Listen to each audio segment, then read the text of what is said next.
The class of 20 young ladies waited patiently as they waited for their instructor to finish what he was doing.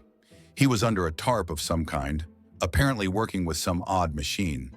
The rusting of bolts and clunking of metal made all of the students' pointy elven ears perk up and twitch in curiosity. They all stayed still, calmly waiting for instruction. "All right then," the voice under the tarp finally spoke. "We are ready." "Ready for what exactly?" One of the oldest students, a tall elf girl with brown hair, asked. "Oh, quite simple, my dear. Let me tell you a little story. I had put in for 2 weeks' leave so I could recover my brain, see? 2 weeks of fishing, beer, and the soft, warm kiss of the morning sun. But no, just as I pack my bags, I'm told to babysit you lot," he replied with a scowl. "Oh, well, however, here's the thing. I was not supplied with a lesson plan. I was told to keep you occupied and safe and get you to at least try to learn something. The school district, however, didn't exactly tell me what you had to learn, just that you had to learn something," he replied, a strange smile creeping across his face. This made their girls suddenly very, very nervous. One girl, a short blonde elf holding a large spell book, raised her hand up. Learn what?" "The concept, my dear maidens, of malicious compliance," he said with glee, and yanked the tarp off the machine. The items hidden were 2 strangely identical machines, one looking newer and more modern. This, dear ladies, is the German Flak 32 88mm gun, more commonly known as the Flak 36. Today, I am going to teach you how to use it. He laughed with glee and loaded a shell. "Come! Quickly now! Put these headsets on and do not take them off unless I tell you.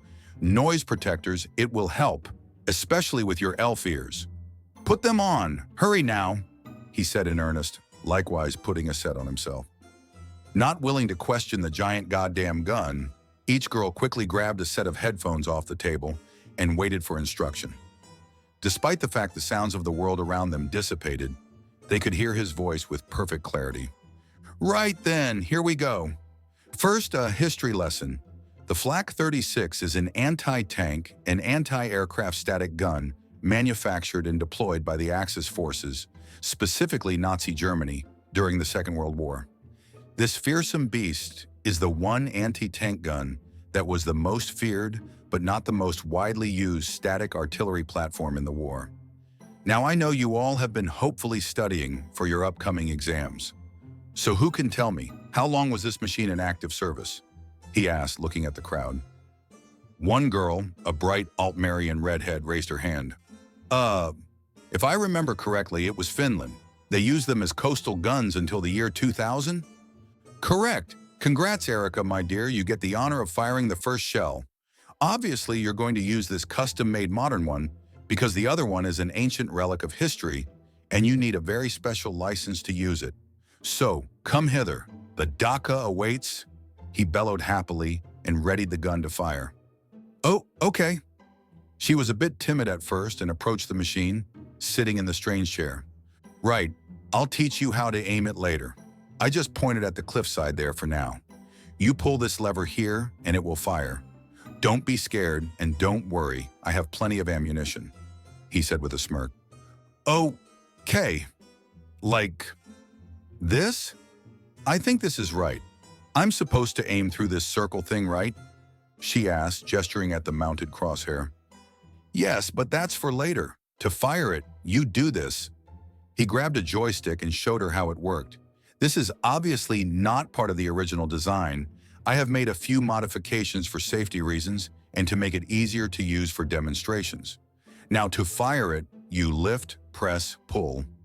Lift the cover off the safety button, press the safety button, and then pull the trigger to fire. To make it safe again, you just let go and put the cover back down. Always make sure the cover's on before you leave. That's a rule, got that?" he said, demonstrating how to use it by miming. "Yes, sir. Okay, right. Lift cover, press button, and then pull the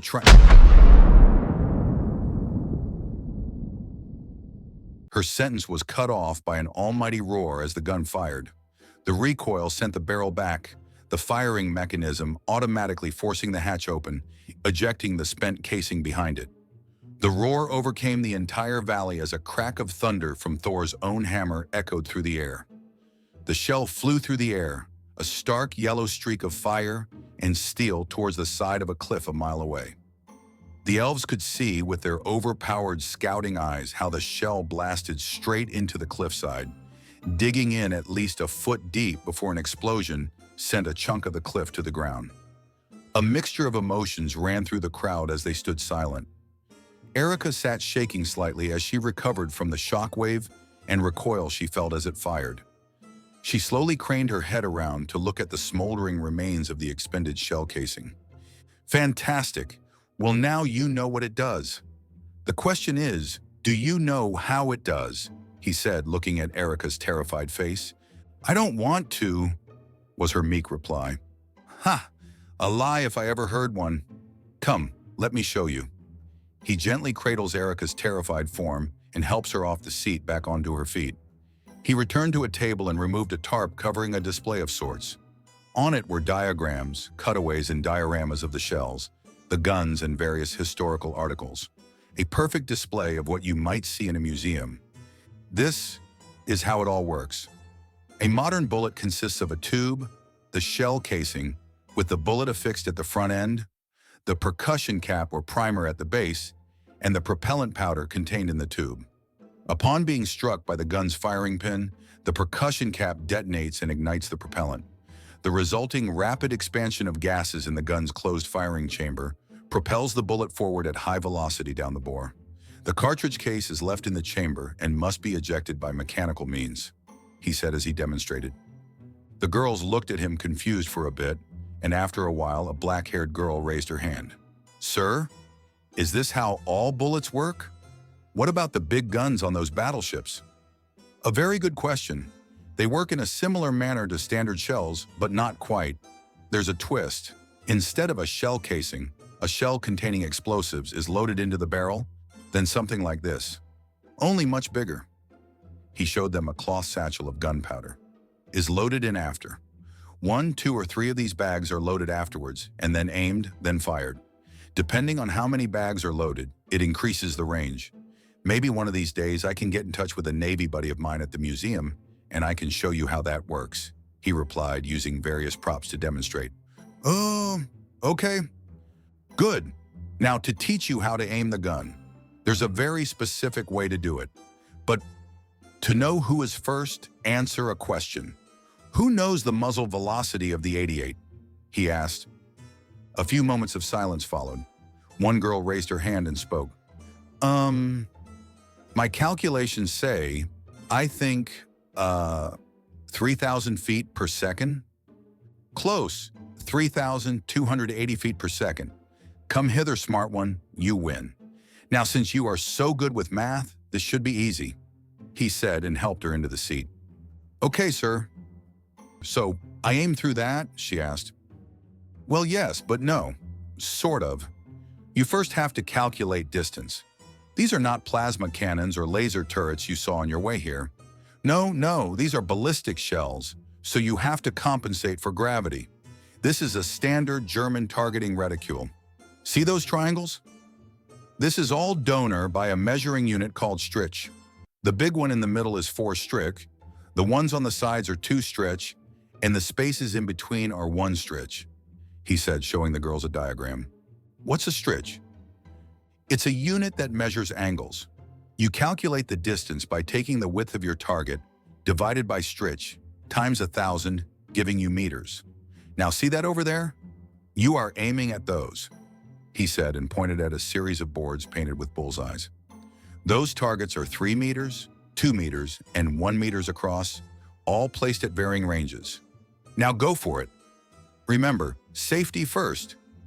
He replied in kind and stayed back to let them figure it out. The girls all crowded around the device and chattered frantically about each other and what to do. As much as the machine terrified them, they were eager to use it and figure the thing out. He, on the other hand, loaded a shell into the museum version and used his wheels to aim. I think I got it. Do I shoot it now? The smart girl asked. First, you all back off and stand to the side. Never go in front of the barrel or directly behind the hatch while it's live. Even if the machine is modified to be safer, there's no excuse for mistakes," he said. The girls all scattered and went to a safe spot a few feet back.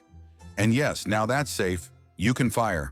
1 shell each only. I have plenty of ammo, but I would like everyone to get at least 1 shot in," he said. "Okay, so lift, press, and pull." The gun fired for the second time.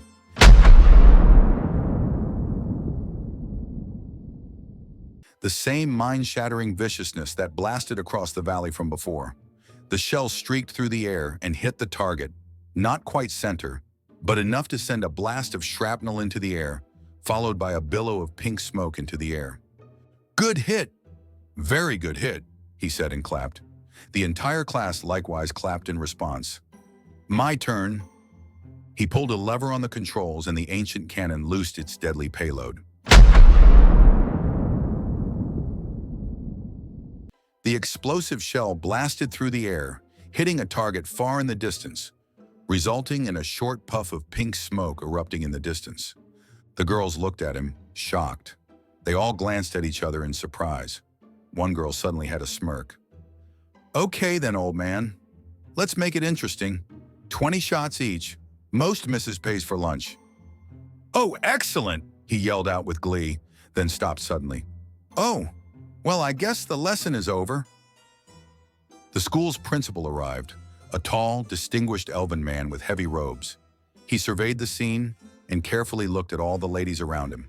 He carefully checked the equipment and checked to see if anyone had burnt hands. Satisfied with his inspection, he approached the teacher. He then went to the table, looking at all the items displayed. He then picked up a headset, put it on, and stood between the 2 guns. "Okay then, 10 shots each. Nobody can afford giving anyone a free lunch, so how's about this? You win, you pass the class. You lose, you do a pop quiz," he said with a smirk. The girls hastily loaded the next shot, and the next girl to fire took her seat. A chorus of cannon fire echoed through the valley, followed by either 1 or 2 puffs of pink smoke. Thanks for watching Techno Titan Universe. Subscribe for more.